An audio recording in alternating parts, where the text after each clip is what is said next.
मी सीमाताई गुट्टे। आज महाराष्ट्रातील तमाम स्वाभिमानी माता भगिनींच्या वतीने आणि एक सजग नागरिक म्हणून मी भाजप नेत्या चित्रा वाघ यांनी जो प्रधानमंत्री मातृवंदना योजनेचा जो व्हिडिओ त्यांनी टाकला आहे त्याच्यावर मी रोकठोक आणि सडेतोड प्रश्न तुम्हाला विचारू इच्छिते। चित्राताई, तुम्ही व्हिडिओमध्ये ज्या योजनेचे जे अत्यंत देखणं आणि रंगवून चित्र सांगितले ते सर्वसामान्य महिलांच्या जमिनीवरील वास्तवापेक्षा पूर्णपणे वेगळं आहे।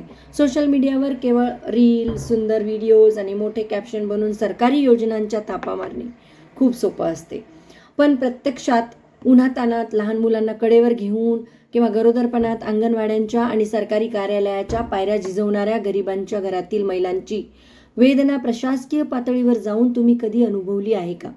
तुमचा हा व्हिडिओ म्हणजे केवळ आणि केवळ येणाऱ्या राजकीय हेतू साध्य करण्यासाठी, मतं गोळा करण्यासाठी आणि वैयक्तिक प्रसिद्धी करण्यासाठी हा केलेला स्टंट वाटतो।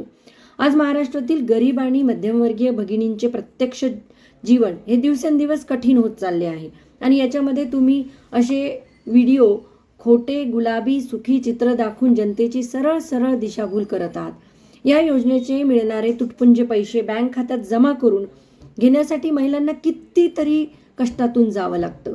त्या सरकारी कार्यालयाचे उंबरठे झिजवावे लागतात, तांत्रिक त्रुटी सांगितल्या जातात, सर्व्हर डाऊनच्या नावाखाली त्यांना शेकडो हेलपाटे मारायला लागतात, आधार लिंकच्या नावाखाली त्यांची अडवणूक केली जाते आणि शेवटी काय आहे तर एवढं सगळा त्रास सहन करून त्यांच्या हाती निराशाच येते। याचे साधे भाणेही तुमच्या शासकीय यंत्रणेला आणि नेत्यांना उरलेले नाही।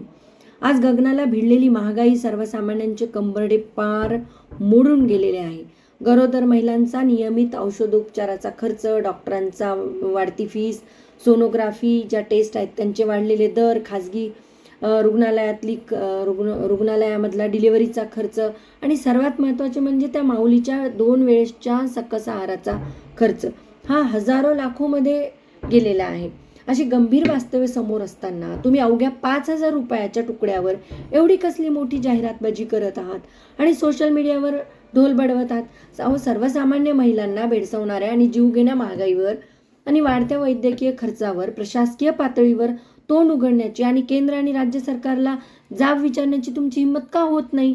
ज्या अंगणवाडी सेविका, मदतनीस, आशा वर्कर ह्या घरोघरी अगदी प्रतिकूल परिस्थितीमध्ये तळागाळापर्यंत दुर्गम भागामध्ये या योजना पोचवतात, त्यांचेच मानधनाचे आणि मानपानाचा प्रश्न अजून प्रलंबित आहे। अनेक महिने त्यांचे मानधन वेळेवर मिळत नाही, त्यांच्यावर कामाचा प्रचंड ताण दिला जातो। मग त्यांच्या या न्याय मागण्यासाठी आणि समस्यांवर तुम्ही सत्ताधारी पक्षाचे ज्येष्ठ नेते म्हणून कधी जाहीरपणे बोलणार आहात की नाही, की फक्त महिलांच्या नावावर राजकारण करून स्वतःचे मोठेपण मिरवायचे आहे? महाराष्ट्रातील सुजाण महिलांना आता तुमच्या केवळ कागदी योजना, सत्तेच्या बळावर केलेली ही सोशल मीडियावरील पोकळ भाषणे आणि तुमचे हे फेसबुक रील अजिबात नकोय। महिलांचे खरे सक्षमीकरण फेसबुकवर व्हिडिओ शेअर करून किंवा जाहिरातींवर कोट्यवधी रुपये खर्च करून होत नाही, तर प्रशासकीय पातळीवरील लाचखोरी, भ्रष्टाचाराला आळा घालून आणि शासकीय यंत्रणेच्या ढिसाळपणाला कायमचा पायबंद घालून आधी जमिनीवर उतरा। शासकीय यंत्रणेतील तांत्रिक अडचणी, कागदपत्रातील किचकट प्रक्रिया दूर करा, गरिबांना सहज लाभ मिळेल अशा पारदर्शक व्यवस्था निर्माण करा आणि मगच अशा व्हिडिओच्या माध्यमातून स्वतःची पाठ थोपटून घ्या। महाराष्ट्रातील महिला आता तुमच्या अशा केवळ भावनिक, राजकीय आणि जाहिरात वजा व्हिडिओला अजिबात भुलणार नाही। जर खरंच महाराष्ट्रातील माता भगिनींबद्दल तुमच्या मनात थोडी जरी आत्मीयता शिल्लक असेल तर निव्वळ प्रसिद्धीसाठी आणि मतांच्या राजकारणासाठी महिलांच्या भावनांचा वापर करणे तात्काळ तुम्ही थांबवलं पाहिजे ताई। अन्यथा महाराष्ट्रातील हीच स्वाभिमानी आणि जागरूक रणरागिणी माता भगिनी जनता तुम्हाला येणाऱ्या काळात तुमची जागा दाखवून दिल्याशिवाय गप्प बसणार नाही। हा आमचा रोखठोक आणि खणखणीत असा तुम्हाला इशारा आहे। जय हिंद, जय महाराष्ट्र।